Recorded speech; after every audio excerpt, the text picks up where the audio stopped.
در سال 1916 یک دانشمند فرانسوی به نام هنری فایول برای جلوگیری از تقسیم بندی سلیقه‌ای سازمان‌ها استانداردی را ارائه نمود که طی آن تمامی سازمان‌ها به 6 وظیفه اصلی به شرح ذیل تقسیم می‌شدند. فانکشن بازرگانی شامل کلیه اقدامات مرتبط با خرید و فروش.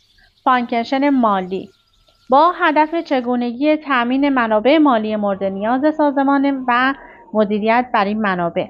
فانکشن تأمینی به منظور حفاظت از اقلام دارایی سازمان و موجودی‌ها. فانکشن حسابداری شامل کلیه اقدامات مرتبط با دریافت، پرداخت و مدیریت بر هزینه‌های سازمان. فانکشن‌های فنی یا تخصصی این فانکشن بسته به نوع سازمان متفاوت بوده و شامل